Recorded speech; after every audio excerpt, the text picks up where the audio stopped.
Hello and welcome to Varn, and today I'm talking to James at Prolekult Films, and we are discussing a bunch of things, but particularly a recent 2-hour documentary on capitalism and the current environmental degradation.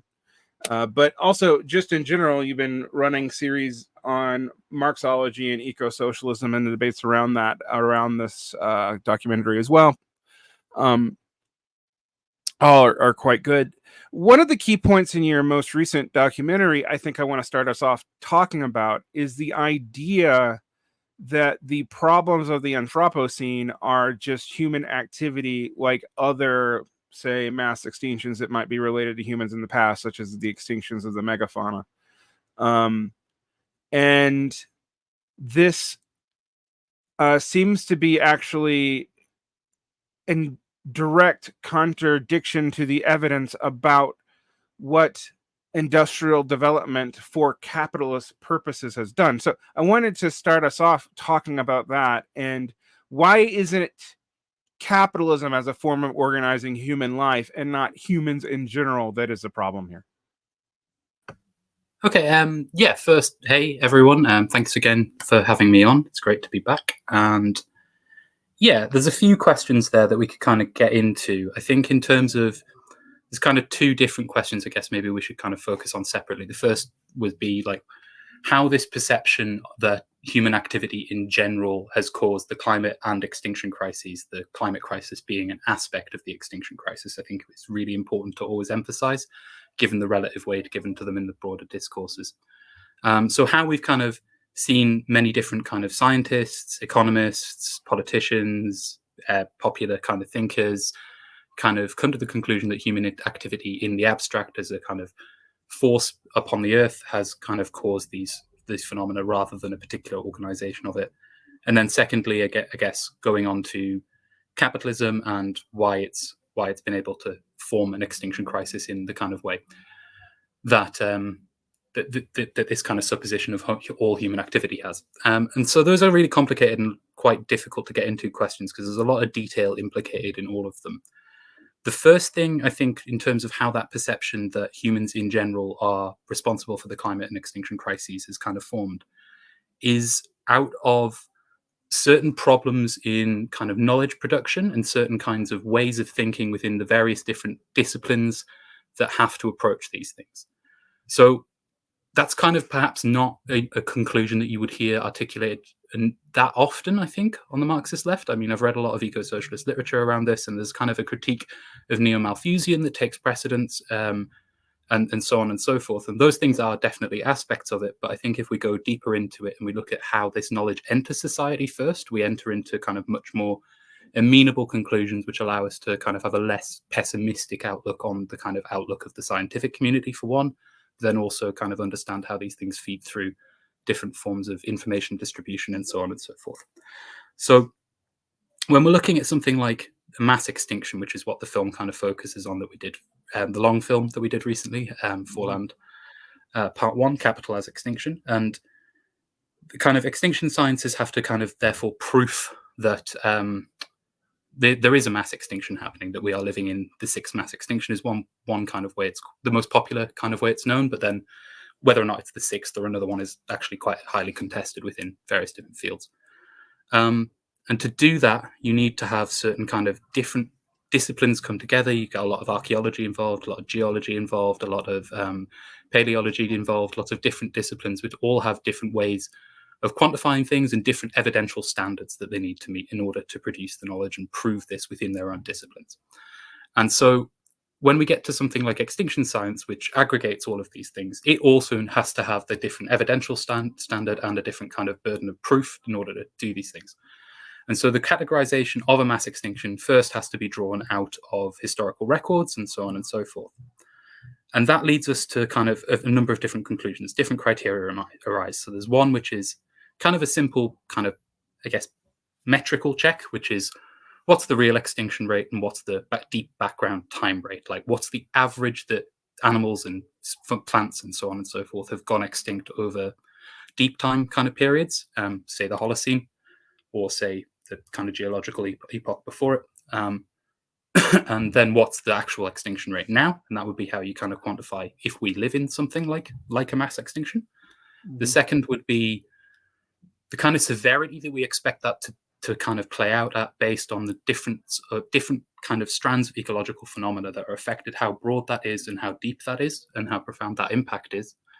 And that would involve a huge number of different things, but also kind of looks, when we're looking at the kind of form of a mass extinction from history, we kind of, there's this thing called there are 5 called the Big 5 mass extinctions, which saw the extinction quite arbitrarily of over 75% of like life on Earth or set species on Earth. And so if we're calling it the 6th mass extinction, then that criteria has to be proven that this has the potential to get to that point as well. And then the final element is duration. Now, in geological terms, a mass extinction is quite short, but for any living species, it's going to be like a very long thing that we're never not going to see the end of. It takes a huge amount of time. And the shortest that we kind of know of a mass extinction playing out within these kind of fields on that scale is 5,000 years, which is the Triassic-Jurassic extinction. And that's a contested date, but that's the shortest kind of widely held to date within the field.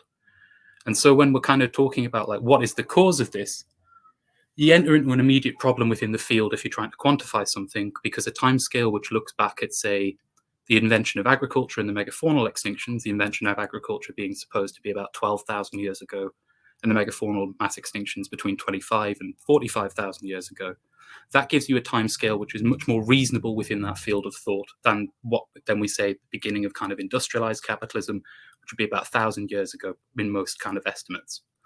And that provides like a disciplinary incentive to kind of predate it back. And it's a bias that kind of has to come into that, because we're looking at fossil records, we're looking at processes, and we're trying to kind of line this up in a way that makes sense within the discipline.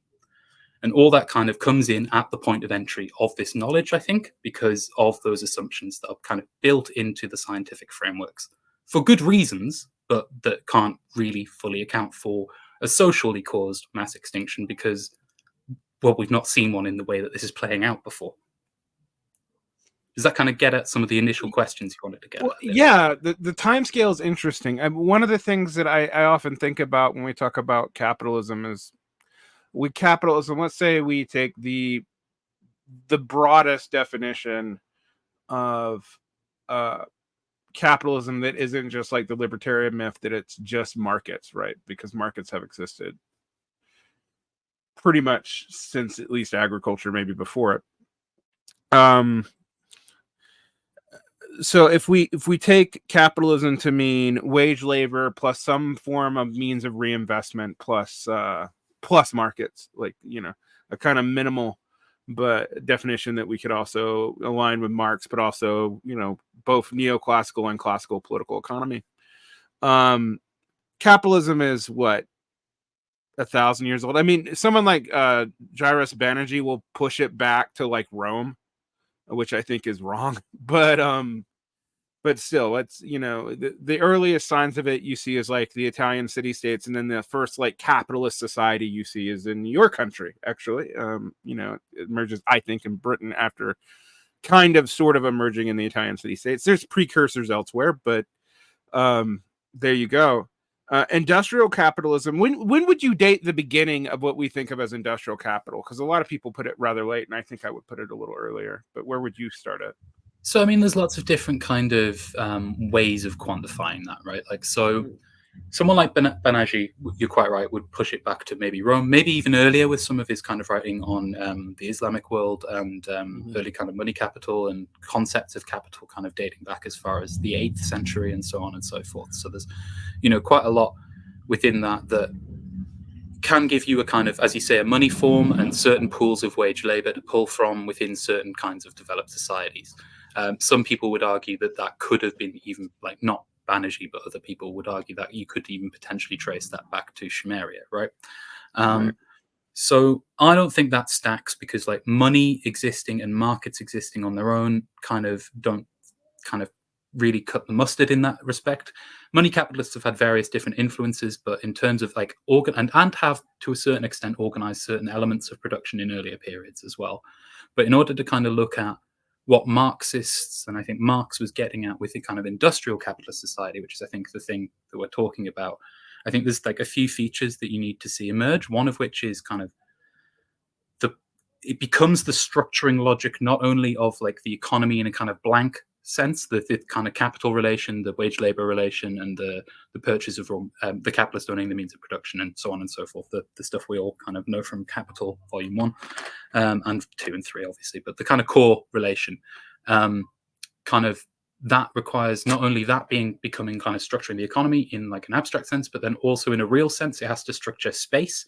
And it has to begin to structure time in quite decisive ways as well, in terms of the distribution and settlement patterns of people, the kind of development we kind of see of the ways and the functions of the countryside and the city as different kind of productive and resource centers, essentially, and different kinds of market relations and the push for a world market. That process kind of begins in a bit of a haze between the 12th and 13th century in Britain, I would say. So that would be kind of where I date this transformation really beginning in Britain, and that's due to kind of the decay of feudal relations. It's an inelegant word, but we'll use it as shorthand. Kind of feudal relations in Britain, and that's kind of already degraded to the extent that like wage labor becomes more increasingly attractive, and market-orientated sheep farming becomes particularly attractive for landlords and newly kind of rising capitalist classes within Britain. Obviously aided by the Reformation and the unification of England, at least, into a single market, the largest in the world at that point. And so all of those things mark a massive change in space as we see the kind of clearance processes begin in that period, people being forced off the land, increasing concentration in large villages and cities and towns. And at the same time, we kind of see the transformation of the countryside rapidly kind of happening from those clearances, and kind of massive appeal to the world market for kind of sheep, wool, different kind of cotton goods, and so on and so forth start to form in that time. And that really structures space and things in a very different way, and the economy in a different way through that spatial reorganization.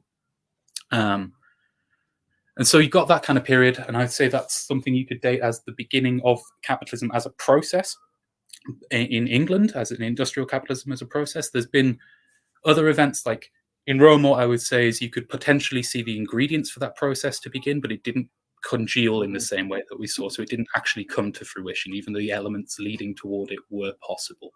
And the reason it didn't come to fruition is partially agricultural collapse, partially a number of other factors to do with political and economic problems within the empire.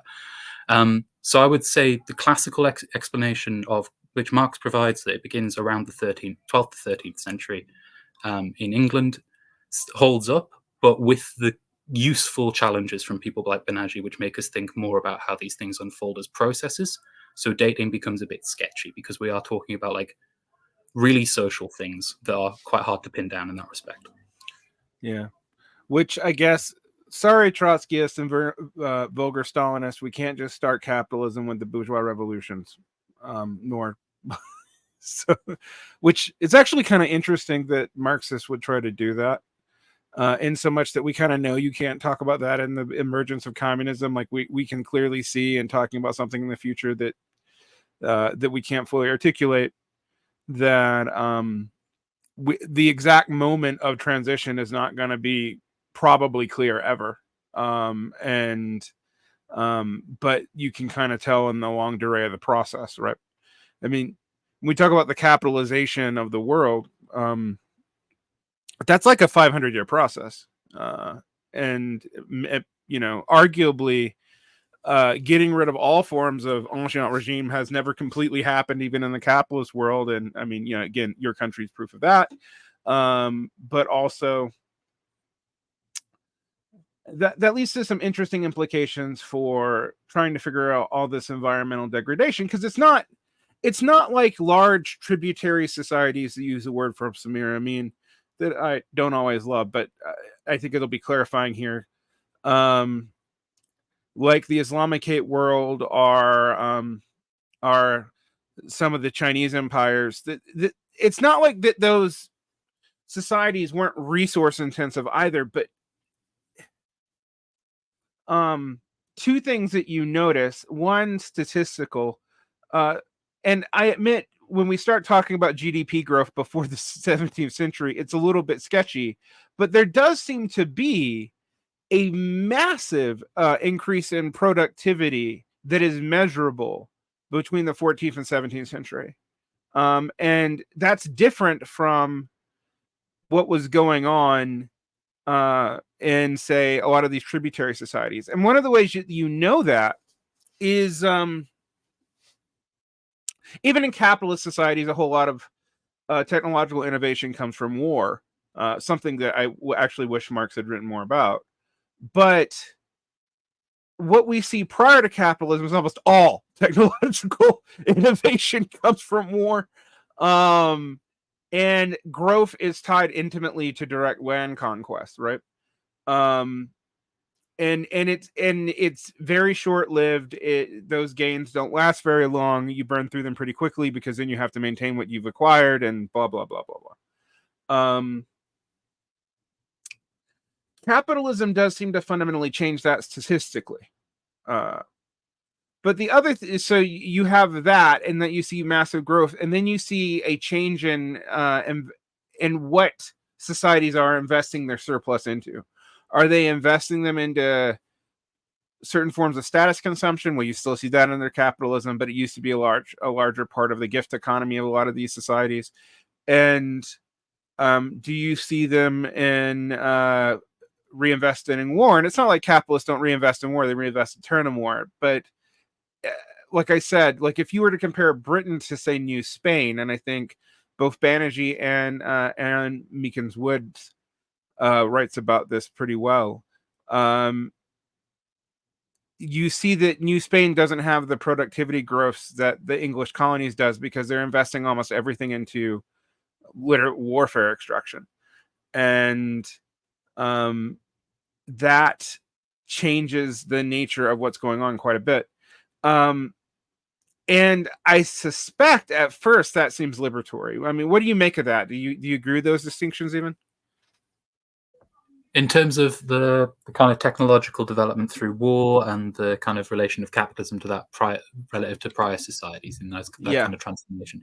Yeah, so and capitalism does develop technology through war, as you kind of said, but like it does it in other ways as well, which are much more kind of tied into broader social processes. So like there's one part in the film we really go into like in development of steam and how that played into like various different resource kind of problem, well, not resource problems, but spatial problems within the structuring of the kind of new work economy, and how it was kind of directly kind of deployed as malm rights in fossil capital in order to concentrate workers and to dictate the number of hours that they would work and so on and so forth, which is not something that you would see a prime mover like explicitly developed for in, say, Rome, where there were water wheels, for example, in Rome. The water wheel is a Roman technology as far as we are aware of it. But that also, well, earlier as well, but that also kind of is tied in. It's not tied into kind of warfare extraction, but it's also not developed like consciously in a labor management solution, right? So there's kind of distinctions in terms of those things. And once you've kind of got an understanding, as Britain's capitalists did in the turn to steam, and probably earlier, and definitely earlier as well, that you can deploy these kind of mechanizations as weapons to discipline workers and things like that. That provides another impulse to technological growth that I don't think was as present in like tributary societies or like earlier empires and things like that. So I think that's true. And I also think the role that war plays differs under capitalism in terms of building economic spheres of influence. Certainly since the transition to kind of economic imperialism, you've been able to do that without having to take on the direct responsibility of managing the population as well, right? Like you've been able to sap the wealth of something without having to occupy it or directly kind of do it because of the ubiquity of the world market. And I think that kind of does distill that kind of problem.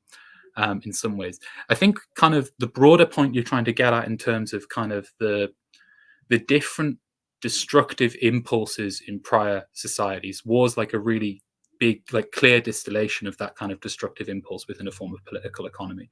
But in terms of human and non-human nature as well, and kind of how these systems of extraction and things have predated capitalism and how different ecological problems have predated capitalism is a really interesting thing, because in taking on the argument that the kind of Anthropocene concept, the idea that all human activity creates destruction of nature and degradation of the environment, in critiquing that, I think it's crucial not to do, which what I see a lot of kind of cruder Marxist arguments against the kind of Anthropocene concept do, which is say like capitalism is unique in that it constantly causes ecocide, whereas other systems of production didn't do that and then focus primarily on kind of restorative plant kind of practices in indigenous cultures, and which are valuable and worth understanding, but are not like true of all societies in human history. Ecocide very definitely happened in like as far back as the megafaunal extinctions, right? But the character of it and the scope of it is different in a similar way that we would say that the kind of character and scope and importance of war and technological development through war is different under these kind of forms of economic logic and so on and so forth. And so that produces really different results. So I think there's kind of a parallel to that in terms of like that kind of point about war and kind of drawing it out into that kind of more ecological devastation. If you kind of follow that. Yeah, I can follow that. Hopefully my listeners can, but it's important, I think, to kind of establish, because I do think every now and then Marxist and especially anarchist are given towards a romanticization of indigenous societies as if there weren't ecological collapses in like Mesoamerica or in Europe, the pre-capitalism. But I do think it's interesting, one of the tells to me, I read a lot of complexity theory. I'm a big fan of Joseph Tainter. But Joseph Tainter doesn't really understand Marx or capitalism very well. And there's a focus on, quote, global industrial society. And I have another friend who's like, oh, capitalism doesn't exist. Global industrial society exists. And I tried to figure out what distinction they were trying to make with that.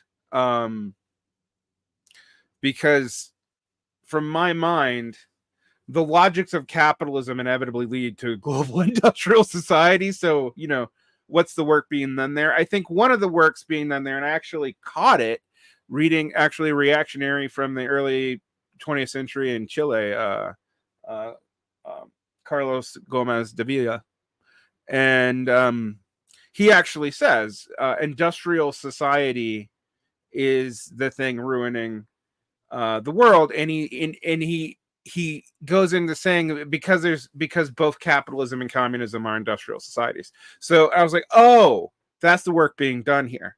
It's trying to say that it's a technological problem that human beings have placed on ourselves, and that's what's doing it, and not a logic problem, so that you can say that any society that used these technologies, such as the USSR, would have had almost identical results.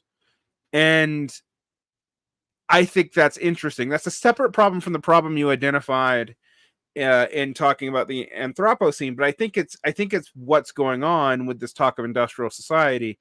So your work, particularly in that documentary, that makes it clear that the need to manage the workers is driving this as much as efficiency is.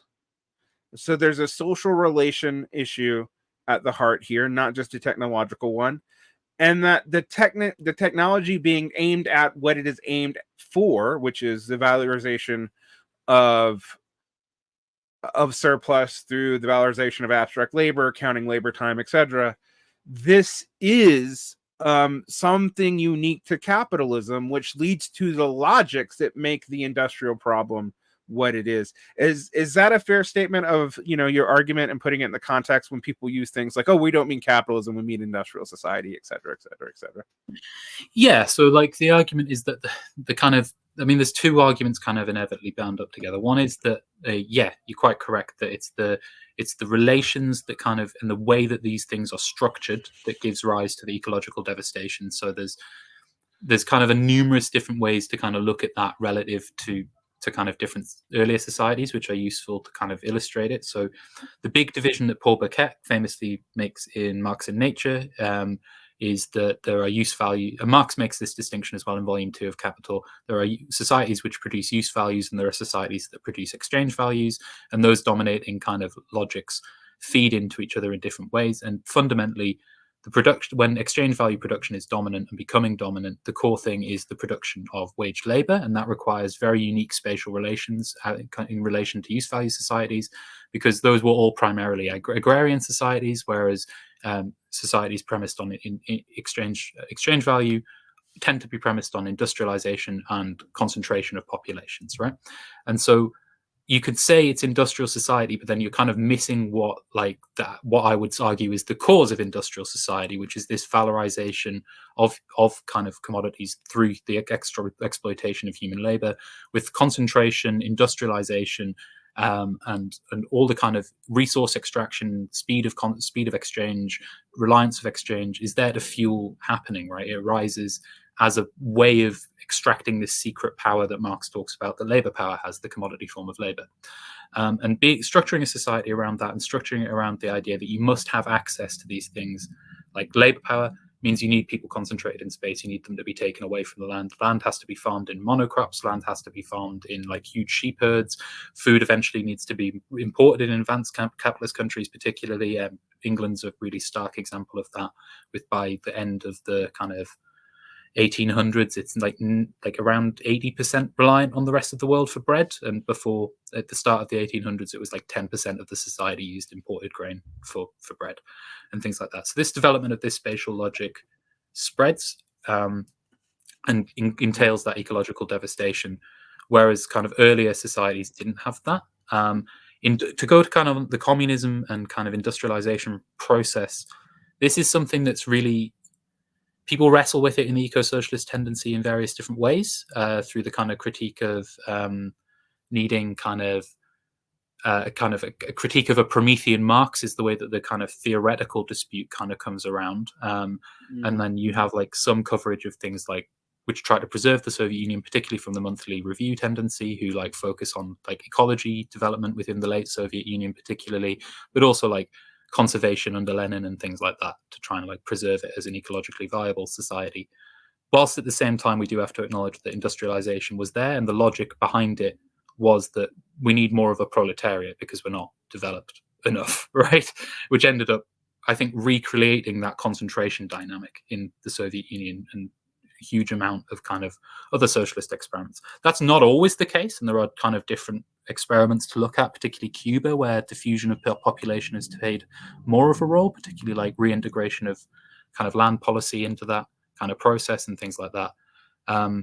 But that is, I can kind of see why people are going for with the industrialization thing, but I think that's a matter of, did we kind of fully throw off the form of capital? Was that a world market question? Was that an internal economy question? All of those things are like, I would say no, we didn't, but like there was attempts, but it didn't manage to. Yeah, my read is also that I'm hesitant to call the USSR state capitalism because it frankly didn't seem that coherent. But the idea that it got to any of its own criterion of what socialism was seems pretty much of a stretch. I mean, they would declare it, every now and then, but it didn't seem to actually happen. And Cuba's a good example. I think China during the collected period's a good example. That's when they're actively trying to undo these concentrations of human capital, which I think people miss about the immediate post-cultural revolution part of the collected period of Chinese development, was that the rustification of the intellectuals wasn't just or even primarily to punish the intellectuals. It was to spread out knowledge bases to the peasants. So, and basically ending organic capital concentration of the intellect, which is interesting because that kind of concentration of human capital actually probably does predate capitalism. Nonetheless, I mean, it's not something we've done much. And in the case of Cuba, it seems like they've done it because they had to, similarly, DPRK, like, yeah. So it's making a virtue of necessity, but it is interesting. Cuba is very interesting on a lot of these questions.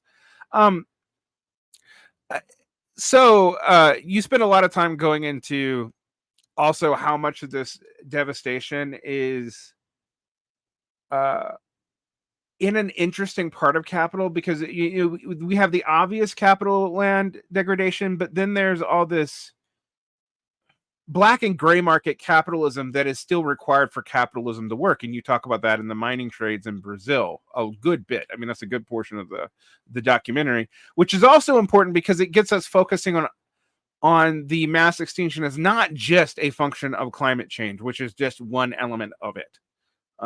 So would you like to talk about the informal sector and its role in both capitalism and environmental degradation? Yeah, sure. So the kind of way to understand mining is as the spearhead of a frontier, I think, particularly illegal and artisanal mining.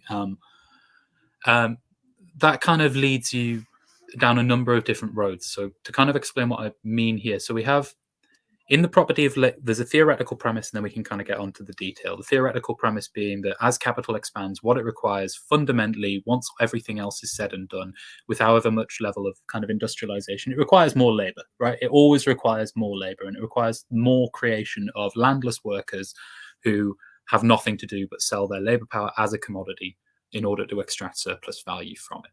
And so when we get to when we get to a frontier of something where there are still extant other forms of production and other ways of managing it, they are integrated into capitalism in certain ways. There are certain reliances on market economies now that even tribal societies experience, not all of them, but like that is quite common. And obviously you still have reserves which are managed by states, which then integrate these kind of economies more and more, and so on and so forth. But mining plays the kind of arrow tip of the kind of Amazonian frontier very definitely, and it does so in illegal mining does in a number of different ways. Firstly, it does so kind of spatially, because if it's illegal, you're wanting to be kind of hidden from the state police and things like that, who, whilst not always that effective, do kind of symbolic crackdowns quite a lot. That has picked up a lot under Lula, but there's some problems with kind of in Brazil, but there's some problems with strikes in the Environmental Protection Agency over insufficient funds and things that we've seen over the last year. And it's not going smoothly, but it does still happen, and it is still a threat to illegal miners. So they want to be hidden. They want to go furthest into the canopy. They'll do that by going either along a navigable river or through a already existing road network, and then going further in and clearing new roads that would like small hidden roads, dirt tracks that would go to the mine. And the reason that they can do that is so successfully, the reason that's so ecologically problematic and why it serves as a frontier kind of element, is because roads then provide new spaces for other industries to open up. If you gain access, then you can gain further access to the territories with less difficulty once heavy machinery has already been transported there. So you kind of have that kind of spatial dynamic. Economically, this is incentivized by huge amounts of drug production in the Amazon rainforest, and illegal gold mining is, while still illegal, the product is much easier to launder funds legally through than it is kind of narcotics or kind of these different other trades, which are harder to launder money directly through. And so it plays a massive, massive role at gold mining particularly, but also kind of different rare earth metal mining, certain types of oil extraction, so on and so forth, play a really easy role of kind of laundering drug fueled money from gangs and so on and so forth. And that is a really powerful device. So I think Colombia is now a bigger producer of gold than it is of narcotics, despite being one of the largest producers in the world. And so on. And so that kind of provides an immediate kind of space to operate in for people who are already engaged in criminal activity, which, whilst this mining activity is illegal, it's much safer for their profits and so on and so forth than the drugs trade is. So that gives it kind of two kind of roles in expanding both kind of black market capital, but then also expanding the existing Amazonian frontier, which, once you've got the mines, kind of then have deforestation kind of coming in. Small scale agriculture normally follows that to a certain degree. Subsistence farmers trying to eke out a living, having been dispossessed somewhere else, or kind of the indigenous populations will be there, and that'll slowly be kind of monetized. And then you have kind of larger scale agriculture moving in as land price speculation kicks in, and it becomes a viable asset to speculate upon primarily, as well as now secure huge agribusiness profits. So mining kind of plays this really powerful role in kind of the kind of capital logic as it unfolds across the frontier, not just because of those reasons, but then we add in another reason, which is we have these extinct populations of indigenous peoples, small peasants who still own parts of their land, and so on and so forth. Who illegal gold mines are really, really like useful for bigger capital because they can dispossess these people really directly and violently at very low cost. And then also kind of suck them into the gold mining kind of process itself. So a kind of crucial example of this that we highlight in the film is the Yanomami genocide, which has there's like huge amounts of disease implicated in this, but kind of the real thrust to that comes with a gold rush in the 80s, which then propels that region, the Yanomami territories, which are on the border of Brazil and Venezuela, in the Brazil side of that border.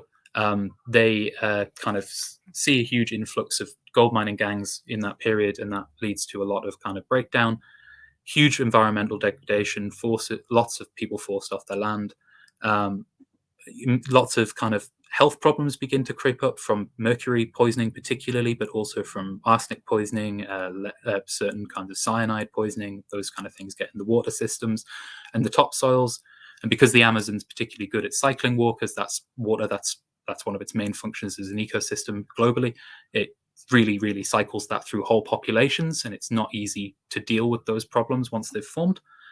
And that leads to a lot of people not being able to live on their lands, concentration in large rural villages in the Amazon, which then also damages subsistence crops potentials.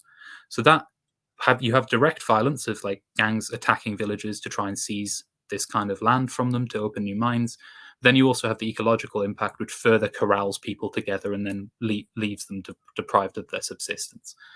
And so that's a huge dynamic in terms of how kind of this all plays out. And then within all of that as well, you have the mass extinction effect, which further damages subsistence capacity in an area as well. Overhunting when people are concentrated in small villages where previously they were spread out. That's one factor, but then also poisoning of the ecosystem through that steam cycle, through fish. Carnivorous fish is the main staple diet across the entire Amazonian region, and it's something like 85% of the main fish that is eaten is like infected with mercury poisoning. And so you get this kind of lowering amount of capacity, which renders people reliant on the market as well. So the market following this devastation into these areas because of the various different environmental effects, social effects, and things like that are brought with these illegal mines. And they play a huge number of purposes for a lot of different actors within that, because a lot of this can then be sold on to legal companies once it's attained a gold certificate, which is something you can fake quite easily. And then gets bought up and brought into the Royal Canadian Mint, for example, at the end of that pipeline. So there's a huge, one example of that. So there's a huge kind of pipeline into the legal sector, which allows this money to be laundered and allows these criminal forces to gain kind of state-level powers as well in certain instances. And then you also have labor discipline, which can be allowed to be a lot more violent when you have desperate people who you've already dispossessed, who are reliant on the market. You have some money, they'll come to you for work eventually. You can traffic people in these kind of illegal circumstances where they won't as well, and then deploy brutal violence and debt traps against them in order to keep them enslaved to the thing that has dispossessed them ultimately. So, yeah, that's kind of a summary. Well, I mean, the role of law in capitalism is, on the left, tends to be either valorized purely as a protection of property, which is fair enough, but doesn't actually tell you that much, or on like the more, heterodox, in quotations, Keynesian and MMT circles about the establishment of communities of credit and debt. But the idea that it is a primary discipliner of the workforce, both by removing, I mean, in the States, it's clearly a way to remove large parts of the unemployed.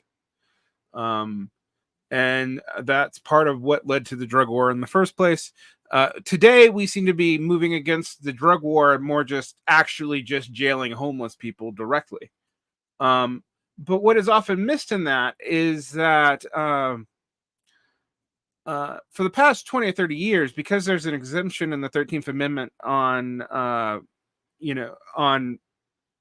slavery, basically slave prisoners are allowed, although most states don't actually do that. They compensate them on pennies on the dollar, and is currently right now being used since we seem to lack a migrant force that is subject to sub minimum wage laws. That we are now putting a lot of convicts into those jobs, like they get work release to go work on farms and whatnot. The way the black and gray market plays into the quote official market and capitalism is interesting to me, because it explains something that actually Marx really doesn't explain. Why the lumpen proletariat and lumpen bourgeoisie are kept around, because like Marx has a political theory for that, but his economic theory is that they basically exist because they shouldn't exist. They're the quote dregs of the former classes. But one thing we've learned from watching development in Latin America with indigenous people, in Africa, particularly in South Africa and Zimbabwe, former Rhodesia, is that in a lot of these relatively lush agrarian and pastoral societies, it wasn't easy to get people to work, nor is it a step up in life framework. Like forcing people into agriculture is hard enough, but forcing people into capitalist agriculture and capitalist mining operations is even harder. And the role of law and conquest is very important to that. And I think sometimes Marxists don't focus on that enough, partly because I think there's a tendency to valorize capital as a mostly positive force against prior forms of society, which I think is true. Marx really did think that, but I think we give a lot of people a pass when we do that. What do you make about that? I mean, I agree, and I think that actually that problem actually goes back to capital, right? So if we look at kind of the last section of Capital, so-called primitive accumulation, Marx discusses the enclosures in Britain from the 13th century and so on and so forth, and he mentions that there are previously anti-enclosure laws, but he doesn't really mention much about them. He just sort of notes that that was a thing, and then there was a transition. And what we kind of have to make of that, right? Like there were anti-enclosure laws, and I can't remember the statistic, but within like, I think it was a few months after the laws were passed, there was some degree of census keeping, trying to get an idea of how many times it had been broken by early capitalist farmers and their kind of gangs to try and literally throw peasants off their land and get rid of villages and things like that against the law of the state. That was the vital component, not only because it enabled the direct land theft, but then also because of this disciplinarian device that this direct violence plays over generations on dispossessed populations. And this kind of, Marx does say that there's like a torturing process in terms of labor discipline in this period, and I think that's accurate, but he proofs it exclusively through pro-enclosure legislation, whereas I think it actually begins more with this illegal criminal element, which is trying to expand an existing frontier in our present case, or in that case is breaking the law of like feudal society in order to begin to create a market in mass markets in sheep wool and labor power. And that criminal element plays a really key role. So like, it's not just forcing people into these things as well. I think it plays a role in restructuring whole communities around them that enable ways for, from the criminal kind of bourgeois perspective, the lumpen bourgeois perspective, it kind of allows ways for their illegal capital to enter into the kind of legal market and become legal in a present context, right?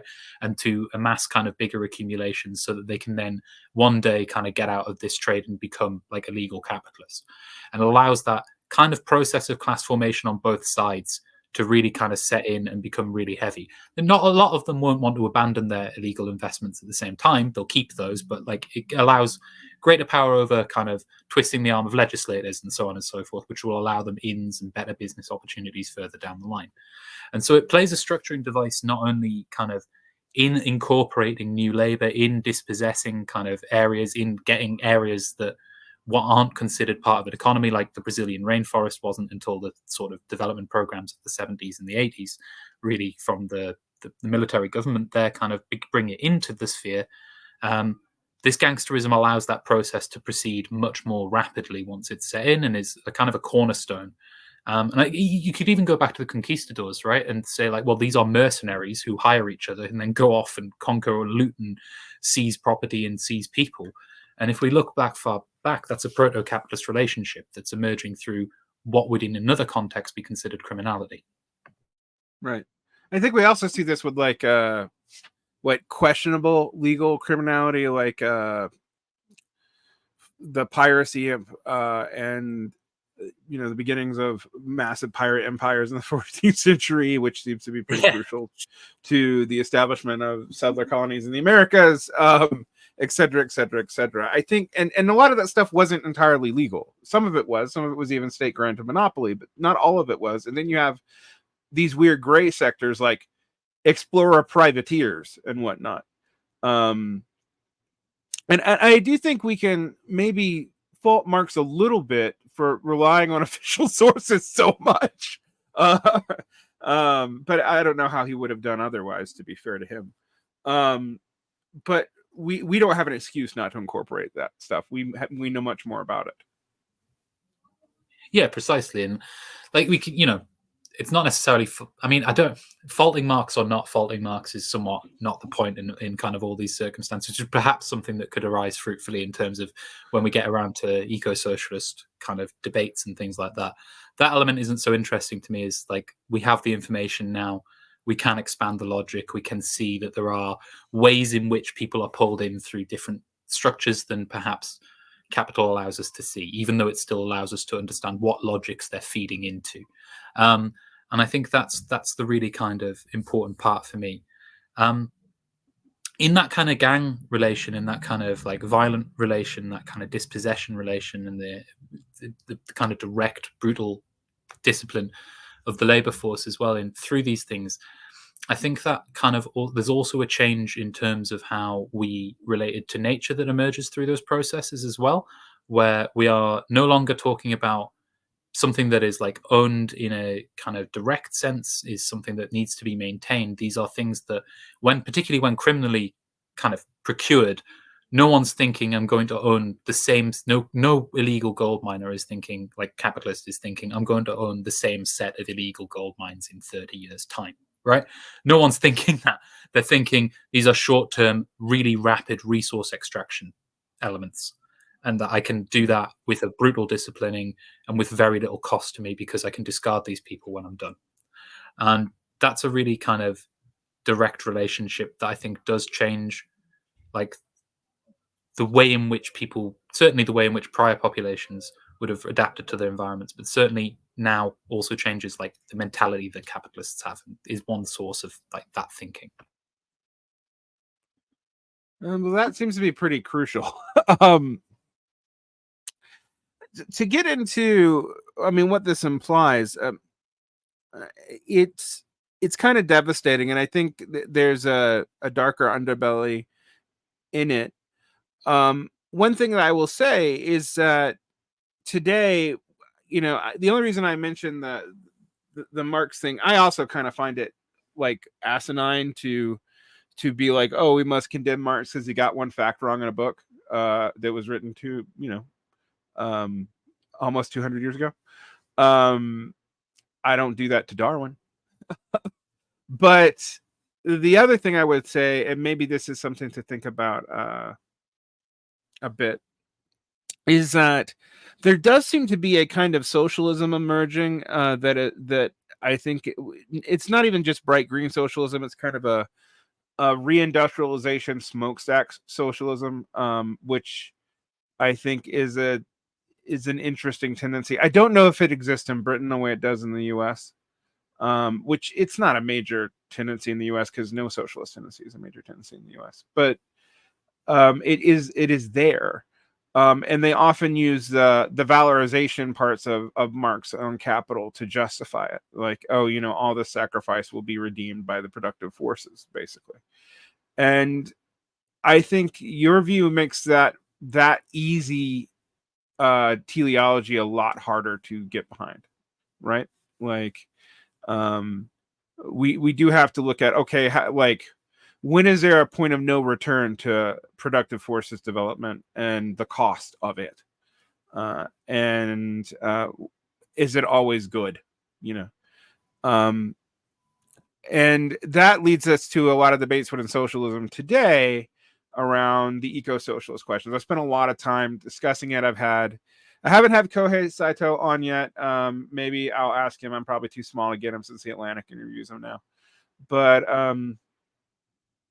I actually find Saito somewhat frustratingly beside the point, because it's basically making all of eco-socialism a Marxiological question, and one that is on not no grounds, as I think your stuff on this and your videos on this actually make clear. But I think Paul Burkett puts it on sounder grounds than me trying to find, footnotes on Liebig to say that capital is really just about the impossibility of constant growth, and not just in the capitalist sense of that term.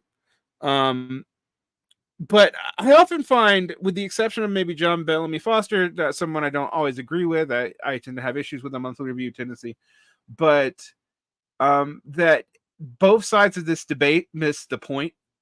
Or sometimes they actually do get the point, but they're not articulating it towards each other. I mean, what I've been very frustrated with like the bright green versus degrowth eco-socialism, which seems to be just a slightly more refined version of the old primitivist versus productive forces socialist debates of 20, 30, 40 years ago. What do you make about that in light of your own research on this problem? So I think there's a few different problems. So one thing I do think is that the argument here follows the dominant logic of the Promethean Marx argument, whether it's pro or against the Promethean Marx interpretation. And by Promethean, we mean the development of productive forces kind of argument, that it all kind of hinges on that remark in the preface, ultimately, right? That one day the means of production will develop to such a certain extent that the relations of production will not be able to contain them, and therefore capitalism will end and socialism will burst into the future. That's the kind of bit in the from these fetters on the productive forces that the relations of production put upon them, then communism becomes like a necessary historical impulse in order to overthrow capitalism and further develop the means of production. Which, like, I don't think the Promethean Marx interpretation of that is correct, that we build bigger and bigger machines until like capitalism can't anymore, and then we have to do socialism to build the next bigger and better machine. But I also think that arguing around that principle, as the eco-modernist, the kind of, or degrowth tendencies do, is really asinine.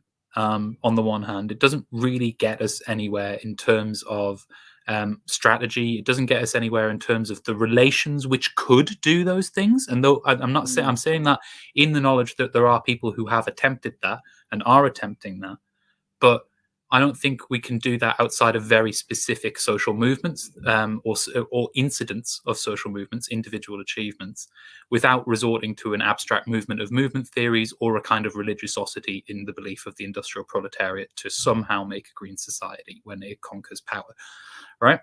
And so I think a lot of this kind of technical debate actually edges back to what I was talking about at the start, and is in some ways a reaction to the way that this knowledge is framed. We're talking in very metrical terms when we talk about whether we want better industrialization or kind of a degrowth strategy, which will have certain types of reduction of consumerism and presumably, often, not always, but generally preferred, some degree of kind of like rewilding agriculture or agroecology or something like that, implicated in a new development structure. And I think that kind of argument, it tends to different technical developments that we can see arising within capitalism, like so-called renewable energy, or kind of, and I would say that agroecology is actually a new thing rather than a reclaimed form of knowledge that's being reapplied. I think we're doing a new form of plant science and things like that with that kind of form, but it is a very limited tendency. These are very limited tendencies under capitalism. In many ways, renewable energy is a lot further forward than agroecological approaches, as we would understand them as a specific kind of modern scientific understanding of renewable agricultural practices. And all of these kind of things, they are interesting, but they don't get to the core question of what social relations could enable either of those things, or what social relations are really structuring their development as they are. And those are the more interesting questions, right? Because like, say the degrowth argument, and I'm going for the degrowth argument because in some ways I'm more sympathetic to some of their arguments, even though I think that it's somewhat, I still think we're kind of missing the point. You can see this argument that we need to adopt these rewilding techniques that capitalism has developed, or have been developed under capitalism. We need to adopt these technical things, but then very little discussion of like what a social transformation to do that would look like, because you're going to need a lot more labor intensity on the land. You're going to need a lot more kind of like populations moving out of cities, which they're not doing, and those kind of dynamics really, really need to be in place. And how to create that social transformation would be the real question there, even if you set on that as a desirable thing. Let alone how do you build a popular movement against ecological devastation, which is abstracted and fragmented.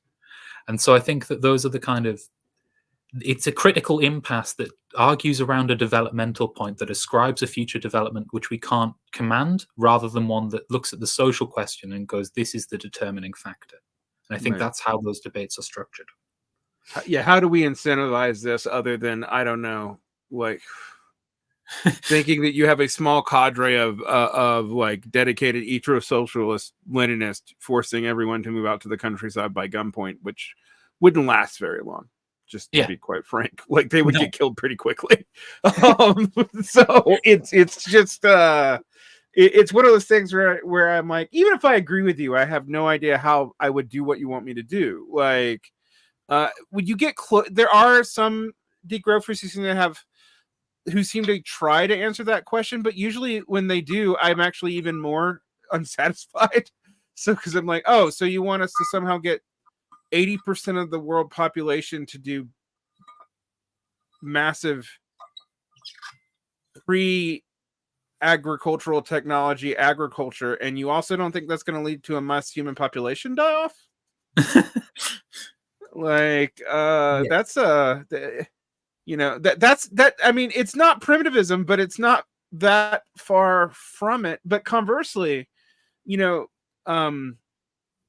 when I talk to some of the people who are on the more bright green side, they basically seem to be arguing, I don't think this is true of Matt Hoover, I do think it might be true of Lee Phillips, on some of those other people, that you know, we just need something like to assume, you know, capitalist technologies, because we can do it right now, pass some regulation, and on the road to socialism we shall go. And that just seems, even though they're focusing on the labor movement as a way this has happened in the past, quite frankly, they're also focusing on an industrial labor movement that doesn't exist in developed capital in the same way it did in the 1950s, and you can't make it so, right? Like it's just not going to happen again in that way. And they're not dealing with the differences in the needs of organic capital composition, or the amount of automation, et cetera, et cetera, et cetera. I think Huber's more honest than that than Phillips. I mean, I've talked with Matt before, and I had him and Kai Heron to debate this on our podcast a while ago. And like, what was interesting is that the fundamental premise that I've kind of argued, both were kind of coming at it from like Matt from an eco-modernist kind of generalized perspective, and Kai from a kind of degrowth perspective. And what was really interesting to me is that they both agreed with the premise that this is kind of a dead argument that's not going anywhere, but then still hold that argument. It's a really interesting dynamic. But I think the kind of both of these tendencies are ultimately different forms of technical fetish.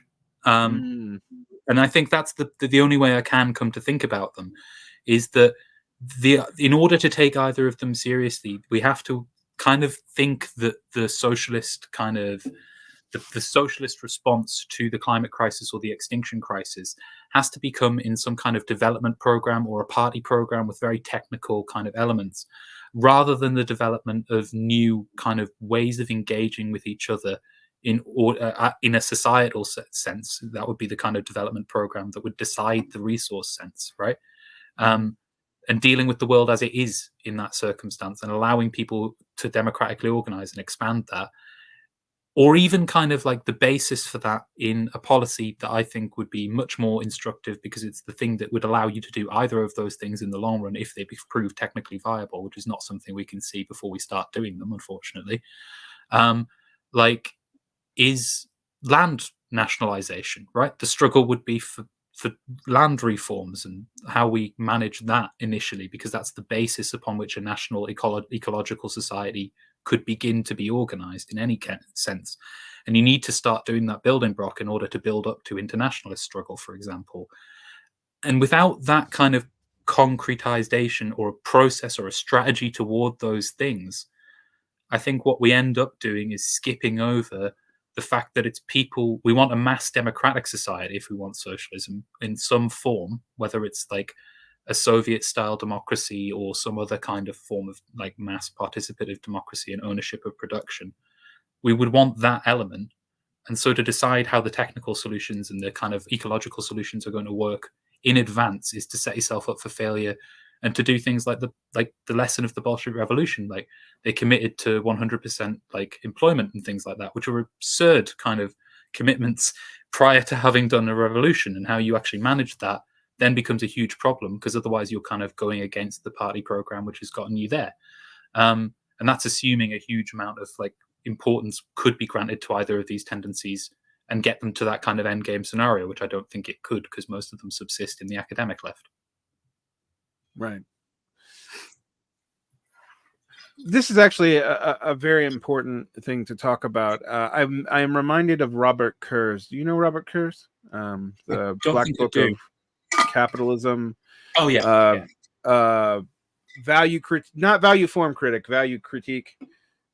He's not very well read in the United States, but he talked, and he kind of actually was pretty harsh on Marx, and even though he was using Marx's work and consider it fundamental to his own, for not taking Marx's own advice about not trying to spell out what the conceptual ontologies might need to be before a revolutionary society emerges. And he actually talks about that in The Crisis of Globalization in 2005.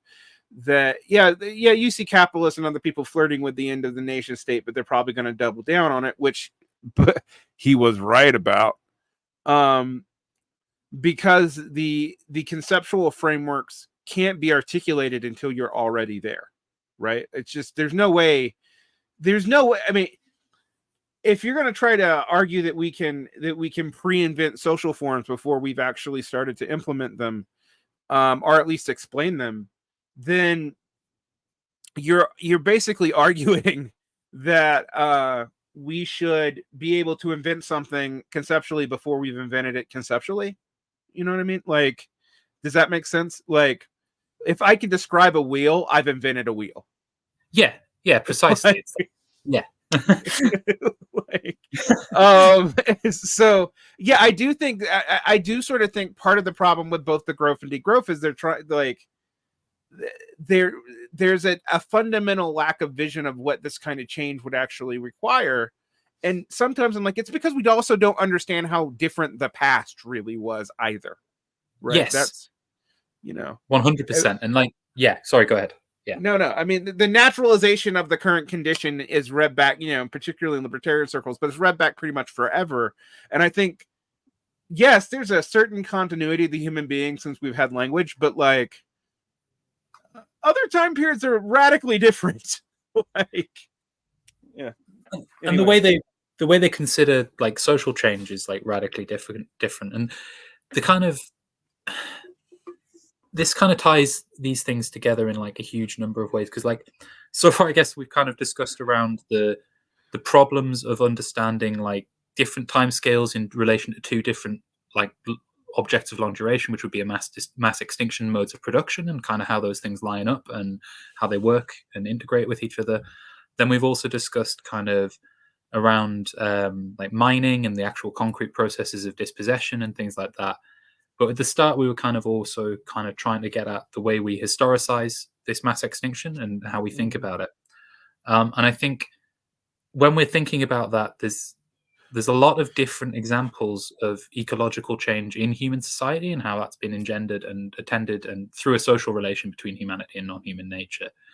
And like understanding that process as not something like that's, it can be expressed in an embodiment of a machine. It can be expressed in embodiment of a tool is something that we argue, right? And that plays into this technical fetish. There's one way of getting around that, which is the social constructivist kind of approach to machinery or technology, which is useful, but only insofar as you can fit that into a context that's more broadly established.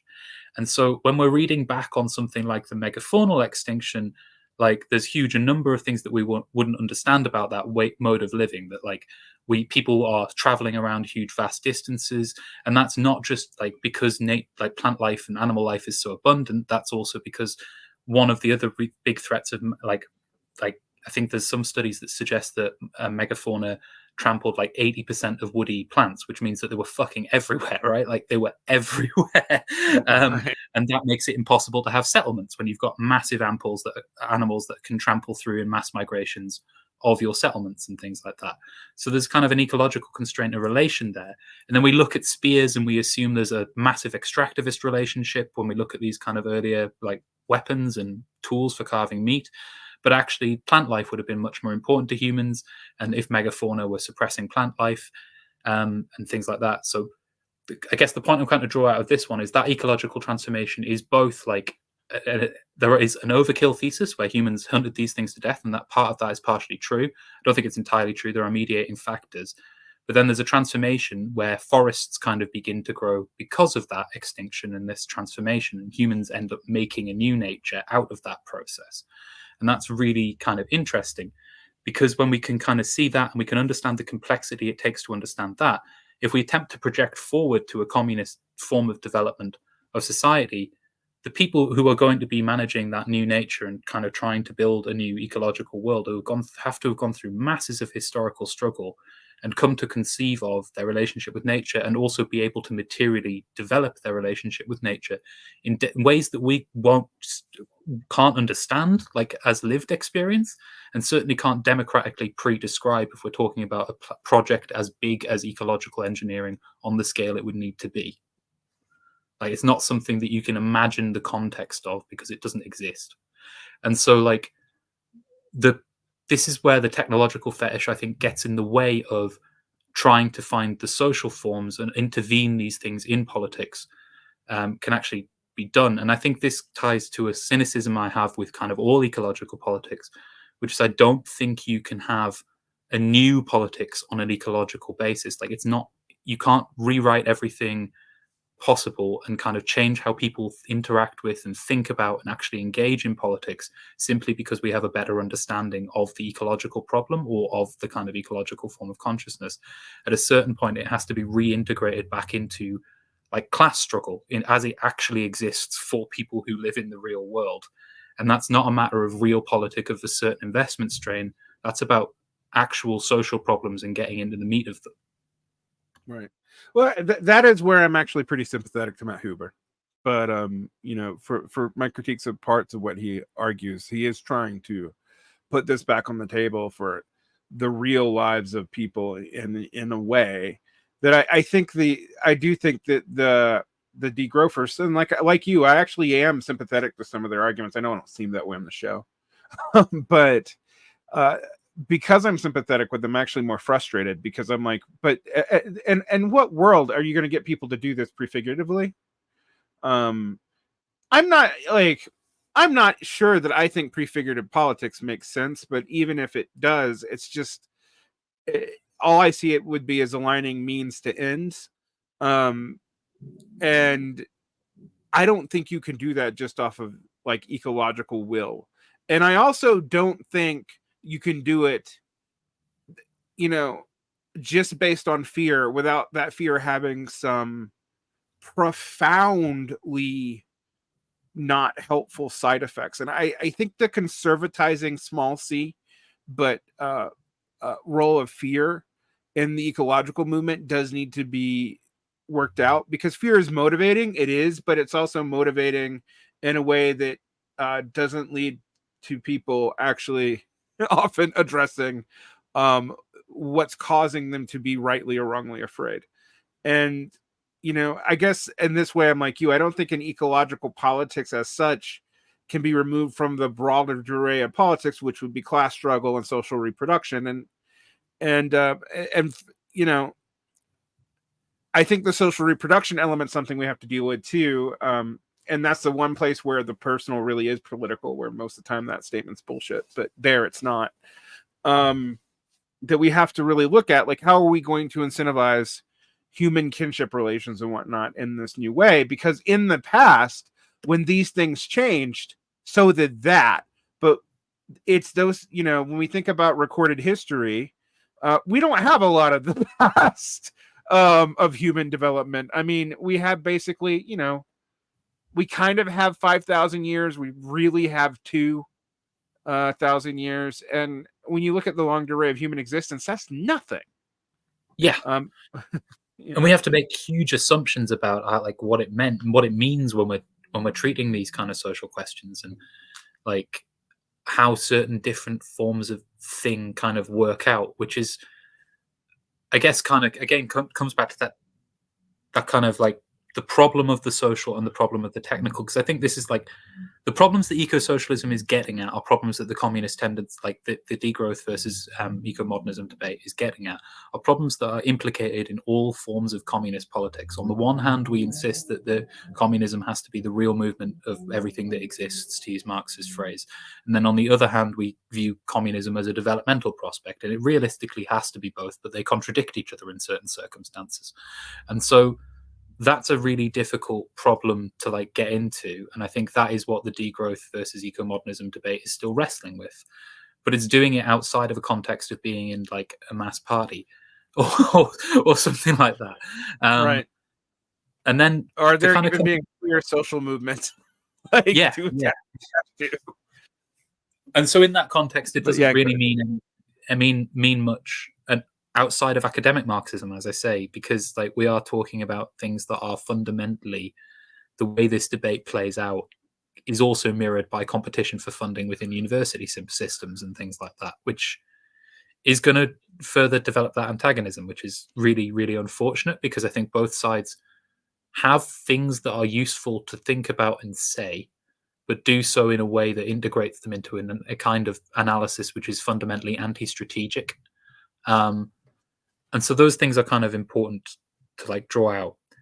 There was another point you made in regard to the kind of way in which you get people to do these things and the kind of fear argument.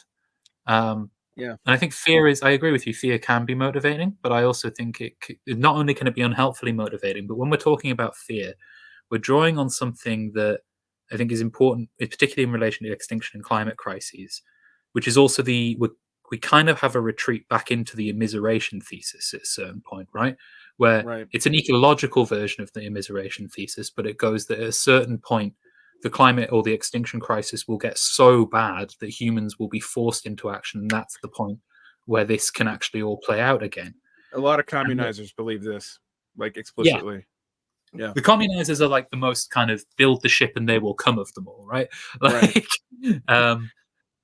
but like, I guess we saw this play out with the early SPD and the kind of breakdown controversy we talked about when I was a while ago when I was on before.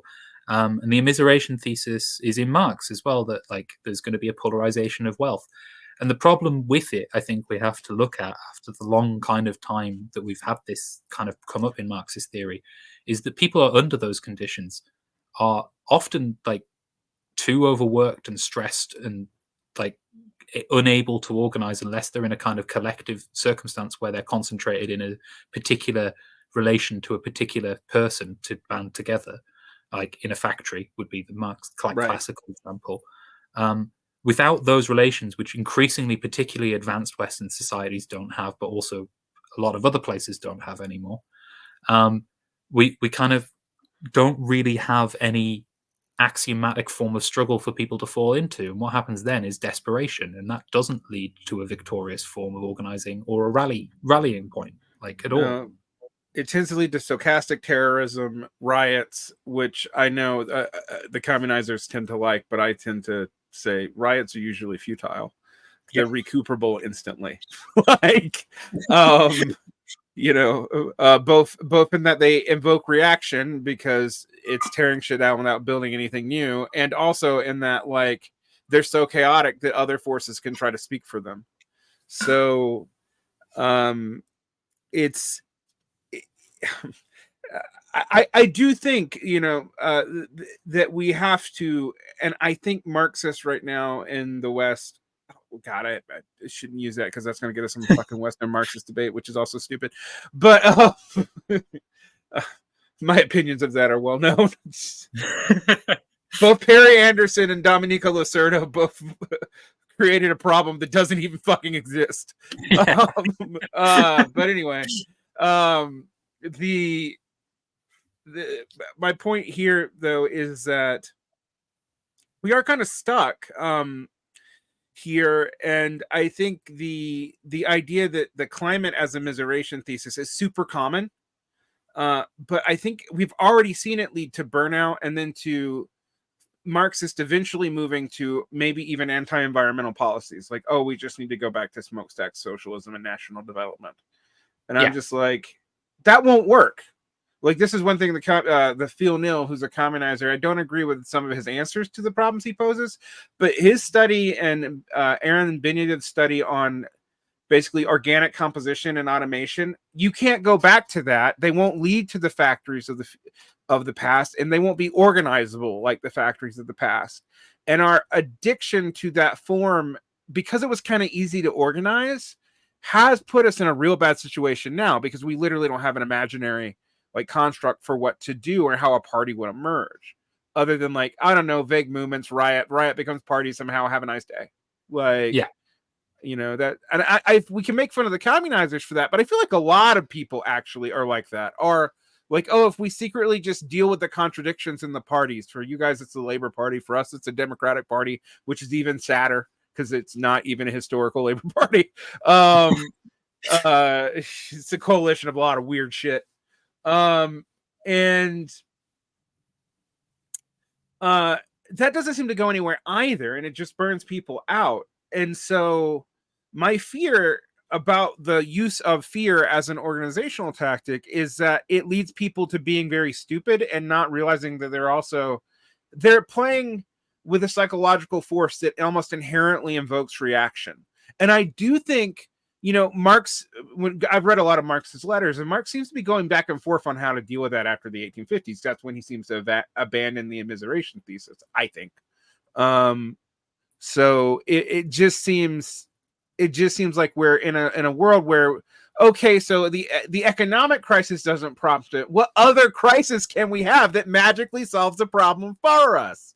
So, and I'm just like, I don't think ecology by itself will magically solve the problem of forcing everyone to become good socialists. It might just force us to all kill each other. I don't know. It's a possibility. Yeah, it could definitely do that. And it could also force us into a kind of incessant visionary apocalypticism, which leads to incessant disappointment in the same way that the kind of breakdown theory did.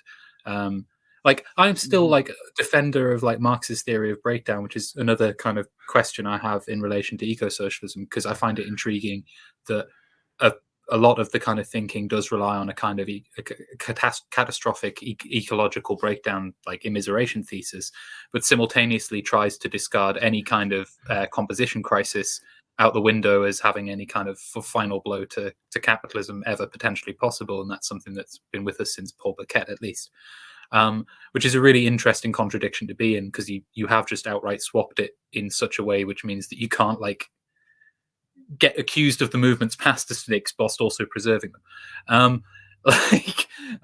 So there's that kind of I saw that explicitly in Saito too, where Saito's like, well, maybe Lukács just needed a crisis, but it was the ecological crisis. I read an essay where he argued that, and I was like, so you want crisis theory, but just about the soil as opposed to the money. Yeah. But that also ties into kind of a fundamentally kind of a shift that I think occurs with the eco-socialist stuff. Not in all the thinkers, but have you read kind of Baldissoni's book on like various different views of the collapse of capitalism? No, I have not. Okay, so it's really interesting, and he breaks it down into sort of 4 categories. So Marx, he said, kind of through the falling rate of profit theory and all this kind of stuff, had an implosion thesis of capitalism's demise, whereas the ecological argument that it's going to run out of resources, which is fundamentally what the eco-socialist catastrophe would be, is actually quite distinct from that, and is an extrinsic crisis that comes from like exhaustion of natural resources rather than the internal dynamics of the system. And therefore that has more in common with like Keynes or like John, who is it? It's another John. Forgotten the other theorists, but yeah, more in common with Keynes than it does with Marx, for example. And one of Saito's kind of positions that like I kind of think about when I think about this is when he talks about decommodification, and he's actually just talking about Keynesian merit goods. Like that's what that logic is. He's saying certain commodities need to be taken out of the market, and through that we'll decommodify the entire kind of logic of the market by producing it in this way. That's Keynes's theory of merit goods. Like, right? Yeah. So there's a part of both the Mega 2 crowd led by Heinrich in Germany and the Monthly Review crowd that really holds on to 1950 series of monopoly capital and kind of does what I don't know that it's so important, but I do actually think it's somewhat dishonest, frankly, of arguing that the economic problems of capitalism basically were solved by management and Keynesian merit goods and Keynesian management of the economy, as if the 70s didn't happen. It's very, very strange to me that that's being maintained, and that is really popular in the growth world. And I actually don't even really understand why. Like I'm like, what, other than historically the two movements that it come out of, but like Heinrich's stuff on Marx and money kind of tries to make Marx more copacetic to Keynesian policies, and maybe that's controversial to say, but it seems pretty crucial to me. So what do you make about that? I think there's way too much focus on Marxology in a lot of this, but sometimes I do think because of the focus in Marxology, it leads us to say things that aren't true. I think that's very, very much the case. I think that the focus on Marxology is a really interesting one because it's kind of developed through the conflict between like first and second wave modern Western eco-socialism, if we want to kind of put it down to something like that, like the dispute between like Bellamy Foster Burkett on the one hand and people like James O'Connor and kind of a few earlier eco-socialist theorists over like the value analysis and how that fitted with like non-human nature. Nature produces wealth in Marx; it doesn't produce value, and all this kind of stuff. And there's uses to that in terms of kind of like trying to integrate it with the green movement that existed at the time. But in terms of like now, it's become its own kind of self-spiraling thing. So like that's one of the controversies in which it emerges. We have the re-emergence of these kind of controversies around the metabolic rift theory with like the clash between Bellamy Foster and Jason W. Moore. We have this with like the kind of Saito thinking. We kind of have this with various different things. And I think it's because there's an attempt to kind of like give a new reading of Marx in lieu of the Promethean argument, which then lends itself to an overreaction to needing to re-quantify all of his ideas in order to make him still a viable theorist to draw from, because people so closely associate Marx's remarks on capitalism as a progressive force that it, in kind of his earlier works particularly, but like, in terms of certain kind of raw material outputs and things like that. And also crucially for Marx, I think, like the productive kind of scientific development it opens up. And there's an overreaction to that comes in through the Marxology, I think. I think there's a really kind of, there's a want to preserve it and to tie things back to a history, and particularly to certain types of tendencies that have existed, particularly anti-imperialist ones, which I think is in some ways a healthy impulse, but then has its own kind of problems that come in. And then, so yeah, that's kind of one way I would perceive it is I think it's an overreaction. And I think the debate on the Feta thesis that emerged between Huber and Heron, which was the one I kind of had the podcast on, is really useful to illustrate that. Because Heron has an article where he argues that like the Feta thesis, which is the argument that relations of production at certain points stop the development of the means of production under a given mode of production, in the preface to A Contribution to a Critique of Political Economy by Marx,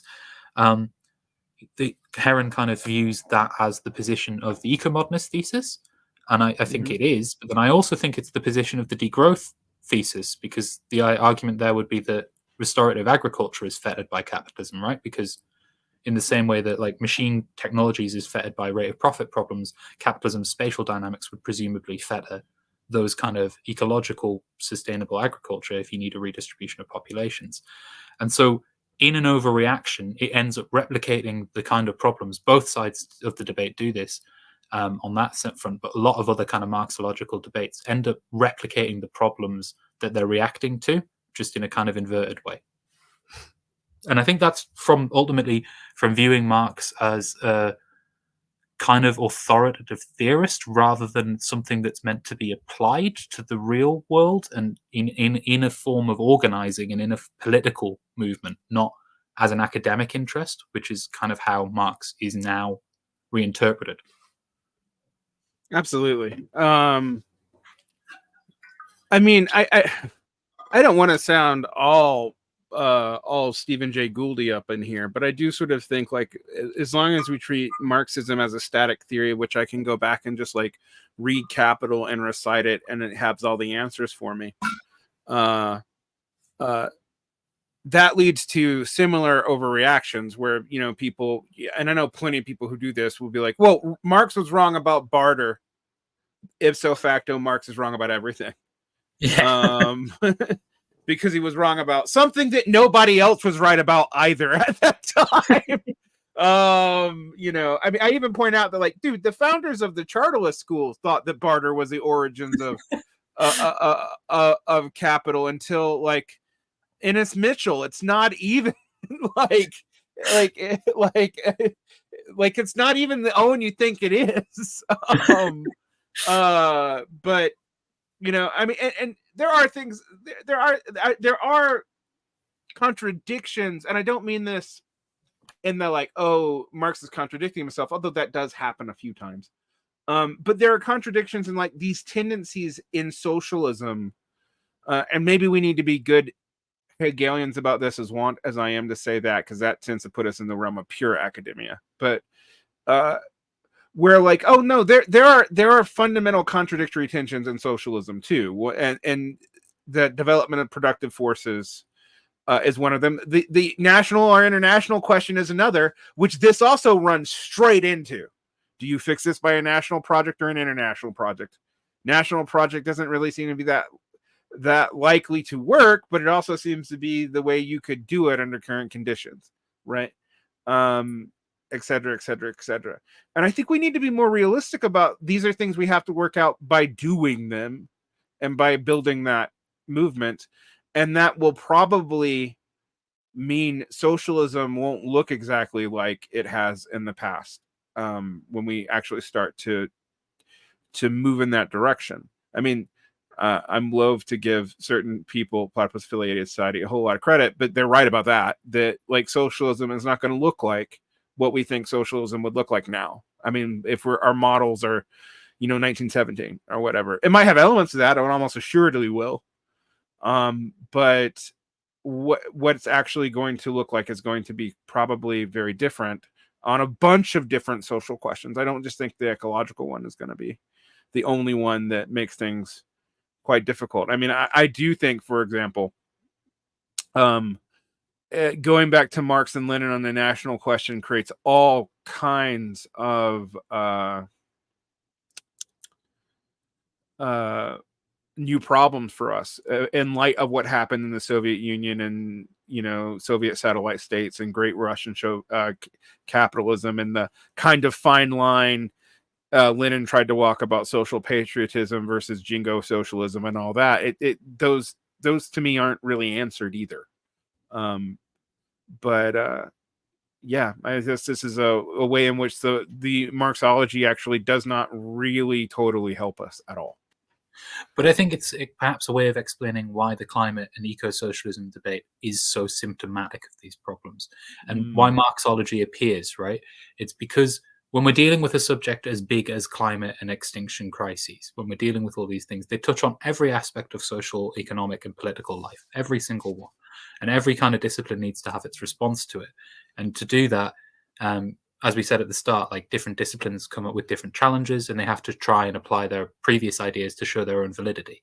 And I think when we get to this question there, and we get into how Marxological a lot of the eco-socialist debates really are, and controversies really are, or versus how like utilitarian and functional they are when we're kind of dealing with the technical fetish expression of it, what we tend to see is that all of the problems of all of the unresolved questions of our movement crop up through that process, because we're trying to condense them all into one thing and then filter it through Marx in order to try and make sense of it. And it's just not possible to manage that. It's a very, very, I mean, I want to say it's like a scaffolding built out of dodgy materials almost, right? Like you can't quite like keep it up like that. It's not going to manage the challenges ahead, and it's not going to be able to integrate them properly because you're condensing everything into one field whilst also pretending you're not. To expand the metaphor, it's like trying to build a skyscraper with scaffolds made out of duct tape. Like, yeah, exactly. It just doesn't really work. So I think this is my last question, and this is what I didn't prompt you for, but it's probably one that you can kind of speak towards a little bit. This leads us to a very interesting predicament about dealing with the contradictions of our movement in regards to the eco crisis, but in general. I bring up the national one because that one seems to be really hot right now. How do we both be honest about the fact we need a programmatic approach to politics, however, that if we try to put too much in the program, it will be undemocratic for the past against the future, and B, we can't know how these social categories and stuff are going to change as we start to change the material world, and that seems to be to interestingly put us in the same kind of, in a way, our liberal and conservative adversaries have an easier time of it because they don't have a doctrine they hold on to. So where Marxists do, I mean, like to understand the Bolshevik Revolution, you do actually kind of have to understand Marxist theory. Yes. So, and I mean, how do we handle that central tension? Because it is something. And you know, you watch me on Twitter. I'm always like, I'm probably the key raver about how almost everybody's secretly an opportunist or a tailist. But I'm also like, I don't really know what Marx, like if I had a Marxist movement truly speaking right now, I actually don't know what it would look like. And I mean that sincerely. And I think that people are confused by that, you know, and that kind of, that's, I do think it scares Marxists to be like, no, we really are lipping off of something that we don't know how to build, like fundamentally. Like, yeah, it's a terrifying question because, like, I mean, I mentioned before I came on the show that I was speaking in Germany before this, and one of the questions we kind of covered quite intensely in those discussions was the sect form, which kind of deals with these same problems of like the old Hal Draper sect form kind of arguments, and the Marx's letters on kind of a sect being distinct from the international, and all these kind of things, and the idea of like socialists without a movement being one way of looking at the problem. That's one way of looking at the problem, but then there's also the kind of difficulty of kind of looking at various different kind of ways in which working classes are structured and all these different problems that give us with a picture of a very different world. And it's perhaps no wonder, I think, that anarchism and kind of NGO movement building are much more dominant forces than us in, like, certainly ecological activism, but also within kind of general activism, I would say now. If not NGO approaches, then certainly more corporatized kind of than a union structure would have been. And I think that that's just a kind of reality that we're wrestling with. And I don't think that there are easy answers. And when you get to the end of explaining these problems, it's really dissatisfying to have to say that we're kind of building not from scratch, because everyone would always like to build from scratch. And that's part of the problem, is that we don't have the capacity to have these kind of intricate tactical discussions based on like really concrete understandings of class forces, because we're so busy snapping at each other over our discourse, over our dogmatisms and our little kind of ideological fetishes, that we can never move on from that. And in order to kind of have those real discussions, I think the only thing you can kind of look at is like real class compositions where weak points might appear, and then try to get creative with your organizing in that respect, because otherwise we're just running into the same problems, or waiting for the divine breakdown or the divine immiseration thesis or the divine ecological immiseration thesis to select whichever of the god-given few Marxists exist on the world to lead the revolution and guide it to victory, right? And that just hasn't worked, and it's been around an unconscionable amount of time as a construct. And being honest about that and saying, right, we need to sincerely get back to the social critique, sincerely map out what the spatial logics of capitalism are now, what the spatial kind of like requirements of capitalism are now, what the actual impact this has in structuring people's lives are, which is a thing we do academically all the time, but then we don't apply it to, say, workers' inquiries in the same way that we do outside of a very small number of kind of organizations that undertake that kind of stuff. We don't have access to the same kind of understanding of conditions. We don't have access to the same concentrations of population in individual workplaces, I don't think. I mean, the average in Britain, the workplace, someone works with 25 other people tops in their department. It's hardly the industrial strength that Marx was talking about. That's a class composition problem, and it's a real one. And how we breach that is actually really incredibly difficult without trying to think of new creative answers and trying to shed ourselves of that dogmatism and really put a nail in it. But that's not satisfying, and it's never a satisfying answer. Right. And what I mean, I think one answer that's happening in America is like we need to we need to reshore all the factories so that we can organize them. Well, that goes back to smokestack socialism, and it's it's right. Like we need the capitalist development so we can have a revolution again. And I'm just like, oh man, this is like a parody of Plekhanov logic. Yeah.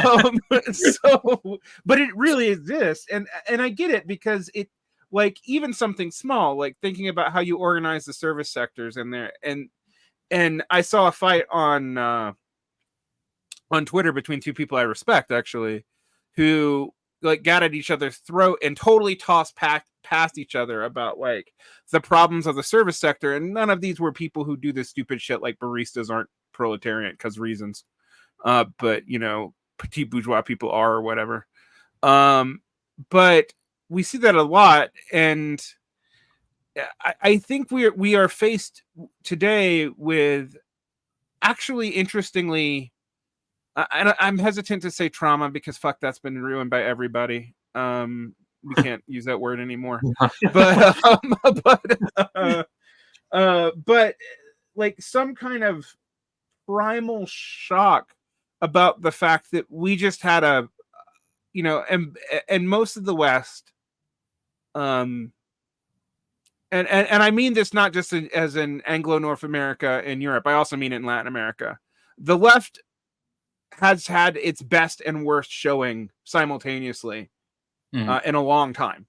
Like, we actually seem to be kind of close to the you know, to the possibility of levers of power, and in every single case we fucked it up.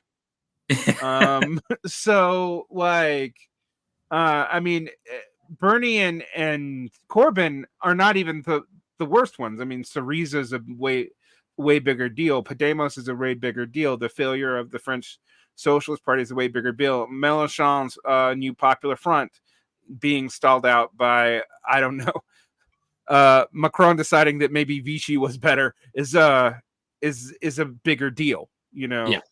And I mean, you know, those of us in the Anglophone world, we don't even get to lose that big. So if only we could lose that big. Right. It would say a lot if we get, but I mean, you see this a lot in America. Like, Americans will be like, oh, look, the British labor's really standing up to the Tories and the capitalists. And I'm like, yeah, they're losing. like our labor isn't standing up because they don't want to lose. So, and they know it. I mean, I'm in a union. They know it. Like, so it's something else. And I also think the removal of a lot of Marxist I mean, what's interesting, this will be my last question. This was not something I planned to ask you. This is my true last question. What do we make about the fact that the academic Marxist debates are no longer limited to the academy, as the academy itself, particularly humanities, where the Marxists hit out at, is dying in the Anglophone world, particularly in America? Like, I mean, Big and question. so it's spread out all over the place. I mean, you and I are proof of that in a way. Like we would, if history had been different, you and I had just been normal, stupid academic Marxists. So, I mean, yeah. If I only could have a career like the late Jameson, but nonetheless, that isn't preserved for us. But I think our movement has those impulses, even in the non-academic parts of it. So how do we change that? That's my final question. So, I mean, I think there's a lot of things that we can do in that direction, and it requires like a lot. It requires that we have like a movement which simultaneously understands the grandeur of the tasks that we face, but also can proceed with them without any kind of like illusions that what we're doing right now is like the most humble, most kind of like pre-formative parts of trying to do movement building, right? Like that is kind of where we're back at again, and we have to be honest about that. But then in order to get out of it, we need to start building, like, I think, educational networks that aren't simply points of informational distribution, but have some degree of like actual structure in teaching and actual like engage not only in kind of Marxist academic stuff, but in like actual like skills that working class people need, is like a really important thing that we need to engage in, right? And I think that's something that the preserve of academic Marxism kind of prevents, because whilst those people do engage in both of those activities, the part where they're giving skills out or research skills or all that, that's the paid part of their job that goes to university students. And Lord knows we've tried to rely on that as a basis for Marxism for far too fucking long. And so that's kind of one way out. We need to be building these kind of educational resources. I think that requires some degree of actually like building spatial resources, because like you and I exist in the online sphere. There's limits to what we can do in terms of presenting educational material, in terms of trying to build that kind of culture. I think both of us probably do a lot more than we would like want like necessarily talk about as shows. Like I do a lot of meetings and host a lot of discussion groups and things like that. Yeah, I'm in a union, so yeah.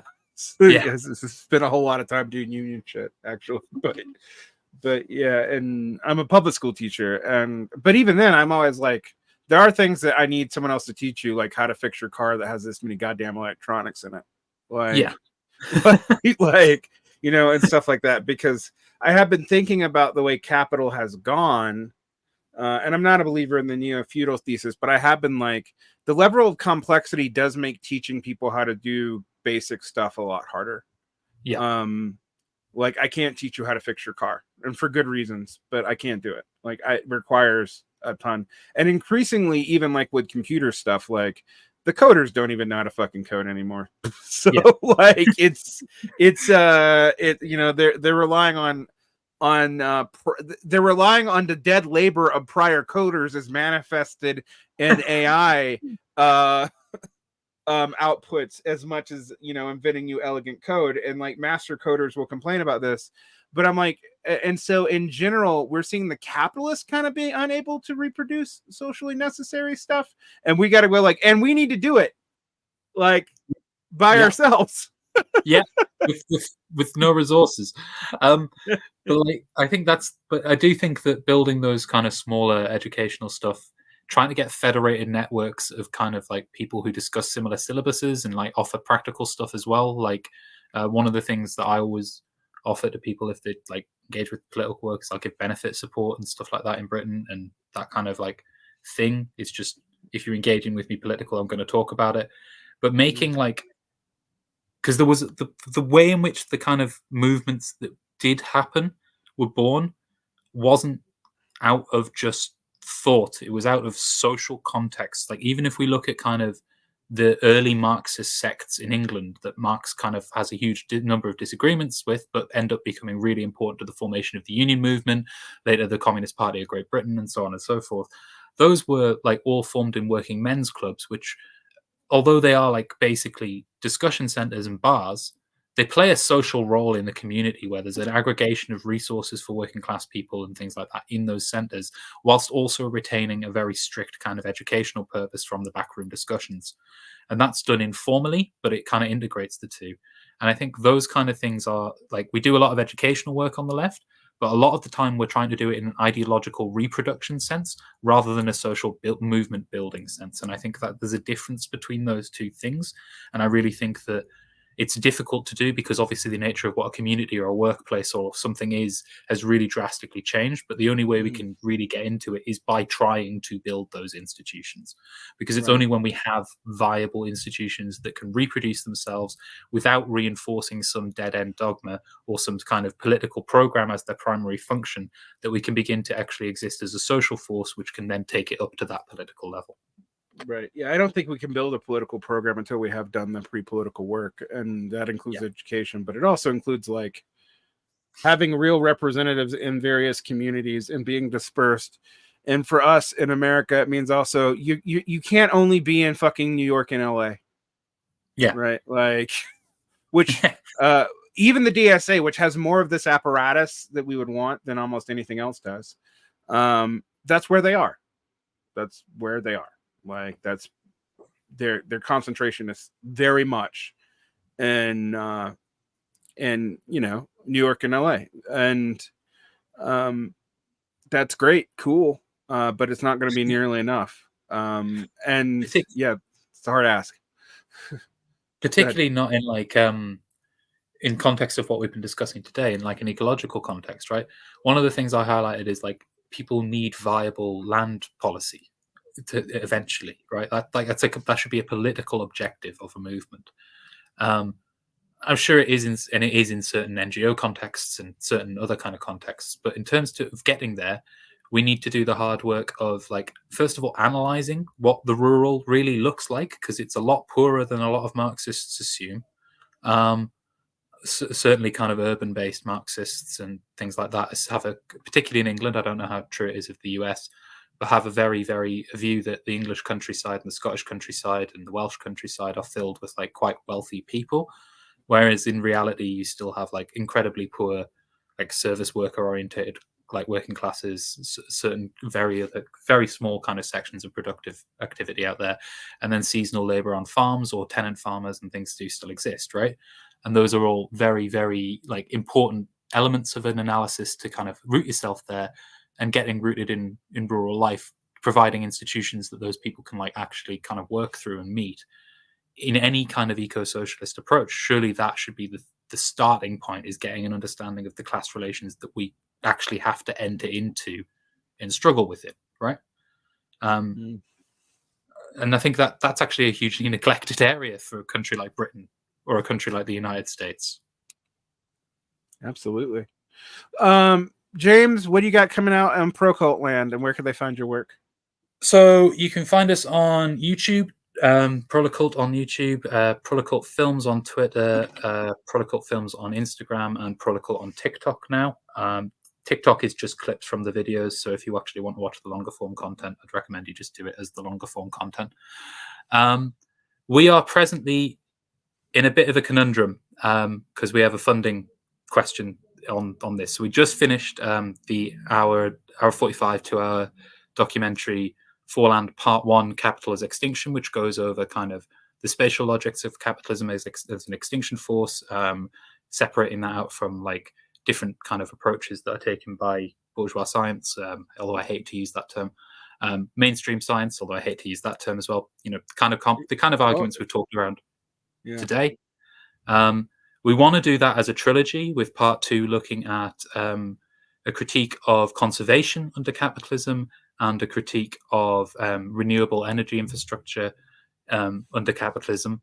but then and then part 3 would be a kind of critique of eco-socialism, as we've kind of discussed for a lot of today, with an element on kind of movement building and strategizing.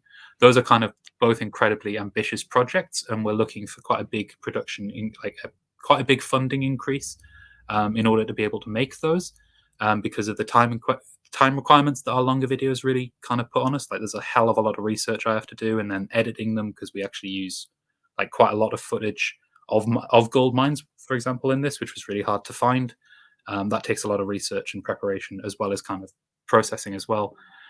So feature films, we're kind of running a fundraising campaign around that at the minute, and then once we reach the threshold of, I think it's 2,200 or 2,400 a month on Patreon, we can commit to them then.